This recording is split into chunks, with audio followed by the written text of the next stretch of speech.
بسم الله الرحمن الرحيم.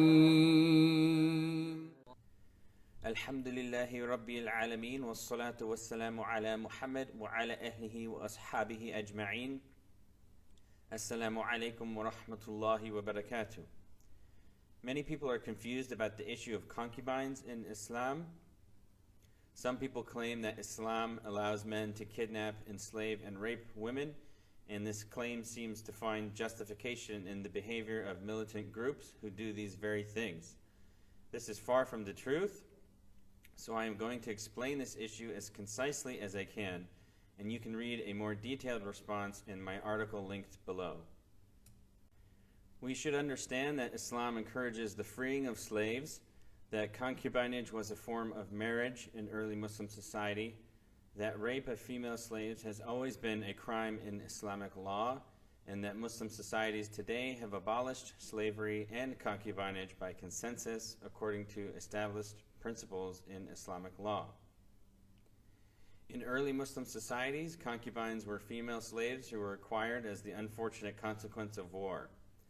Women would be left over after a battle, and Islam forbade killing them, and releasing them into the wilderness would be like killing them, so the only humanitarian option was for them to be put in the custody of the Muslims.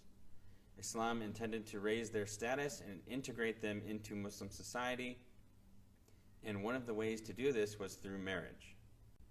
The Arabic word for concubine, as-suriyya, is linguistically derived from as-sir, which means marriage, nikah.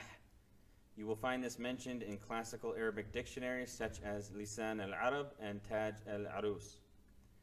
Allah commands us in more than one verse to marry the slaves, saying explicitly, فَانْكِحُوهُنَّ بِإِذْنِ أَهْلِهِنْ. Marry them with permission from their family. This verse declares that relations with the concubine required a marriage contract, nikah, without coercion, and this would raise the status of the slave and eventually lead to her freedom. The Prophet ﷺ encouraged us in several traditions to free slaves in general, and specifically to marry female slaves. And the Prophet ﷺ did this himself when he emancipated and married his wife Safiya.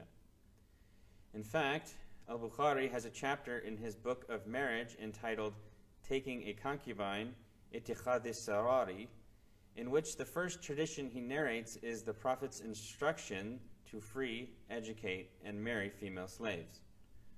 What we can understand from this is that the issue of concubines was a matter of marriage jurisprudence, as these scholars would discuss concubines within the context of marriage overall, and that freeing and marrying slaves, specifically the female slaves, was the best deed in this respect. Furthermore, Allah has forbidden compulsion and prostitution in sexual matters, specifically with slave girls, saying, وَلَا تُكْرِهُ فَتَيَاتِكُمْ عَلَى الْبِغَاءِ. Do not compel your girls into prostitution. From this verse and others, it became well established in Islamic law that marriage requires consent. Forced marriages and prostitution and selling girls for sexual pleasure are strictly forbidden. Consequently, rape, and specifically rape of slave girls, has always been a crime which carries a serious punishment in Islamic law. Rape not only violates the letter of Islamic law, but also its spirit of chivalry and honor towards women. Umar ibn al-Khattab, radiyallahu anh, the second caliph in Islam, once prosecuted a man who had intercourse with a slave girl he had captured without marrying her.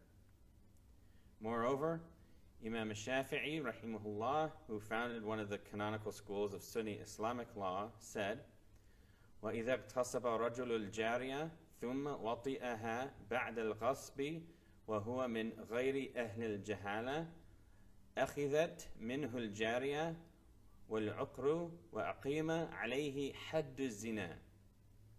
If a man acquires a slave girl by force and then he rapes her, and he is not an ignorant person, then the slave girl is taken from him.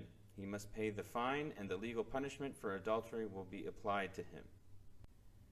These texts and others demonstrate that rape is never acceptable in Islam. People who make this claim are reading religious and legal texts about concubines and imposing meanings upon them that are not warranted. Coming to the issue in the modern period, we should understand that slavery and by extension concubinage has been abolished due to the consensus of the Muslim countries. The scholars noted that in Islam there are many paths for a slave to earn his or her freedom, from requiring a contract with a slave owner to making it an expiation for various sins. For example, if a slave owner so much as slapped his slave, the expiation was to set him free. Conversely, Islam only allowed the acquisition of slaves as the unfortunate result of warfare. In this context, slavery was the only way to integrate prisoners of war into society. From this observation, the scholars concluded that complete emancipation of slaves was the inevitable objective of Islamic law.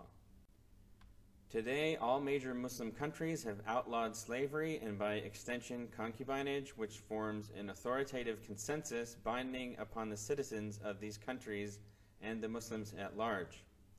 This is according to the principle in Islamic law that social customs, unlike acts of worship, are subject to change over time. Slavery was a social custom, not an act of worship, so its abolition is perfectly valid according to this principle and is made authoritative by our modern legal consensus. The basis for this is the saying of Abdullah ibn Mas'ud radiyallahu anh, فَمَا رَأَى الْمُسْلِمُونَ حَسَنًا فَهُوَ عِنْدَ اللَّهِ حَسَنٌ وَمَا رَأَوْا سَيِّئًا فَهُوَ عِنْدَ اللَّهِ سَيِّئٌ.